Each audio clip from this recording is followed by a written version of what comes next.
Hey guys, this is Jamie Sutherland. I wanted to talk a little bit today about my experience with Gay Man Thriving.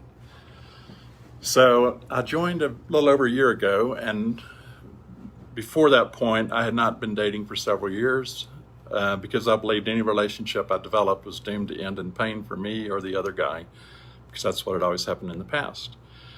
So I decided not to put myself or anybody else in that situation again and just stop dating. I was also terrified of meeting new people and would never approach somebody in a social setting to express interest in them. I would try to meet my needs via the apps with guys who were similarly uninterested in developing a deeper connection. I also had a negative self-image. I imagined that I was too old and too overweight to attract guys even on the apps. Of course, being on the apps, it helps reinforce that message to yourself. So I joined a little over a year ago and started using the tools provided in GDSS and EAC. I was able to examine my fears more rationally and came to understand that they had been driving a lot of my isolation.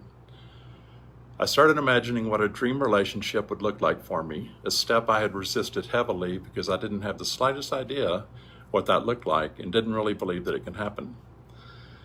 The idea that I could attract someone or something into my life simply by imagining it was true seemed a little too woo-woo to me. But I did know that a good football coach uses a similar technique with their players. They don't tell the running back to stop fumbling. They ask them to focus on holding on to the ball. They focus on the desired outcome and not on the bad things that might happen during the game. And that makes it more likely to happen by focusing on what you want. So after a few months of practicing the things that I learned in EAC, even the woo-woo ones, I have a totally different image of myself. I understand that when I find myself attractive and lovable, the odds that other people will find me attractive and lovable increases dramatically. I now look forward to meeting new people and getting to know them. That's a huge shift for me. I used to be terrified of doing that. And I've now been dating the same guy since December, and that's going really well.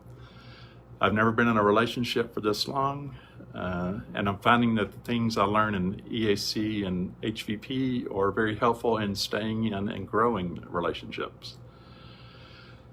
So I would just like to say that if you're somebody who's given up on ever being in a healthy relationship, I really urge you to give this program a chance. The accountant in me resisted and rebelled against some of the woo-woo parts of the program, but I've learned that some of them are beneficial to me if I suspend my disbelief long enough to give them a try. Something we talk about in another program I'm in is contempt prior to investigation is a sure way to keep a man in everlasting ignorance.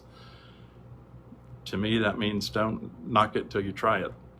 So I hope you'll give the program a chance before deciding that it can or won't work. You owe it to yourself to give it a try. I think you too can learn to love yourself and to allow others to love you as well. I look forward to meeting and working with you, many more of you, over the coming years as we all grow and love together. Much love to all of you. Thanks. Bye-bye.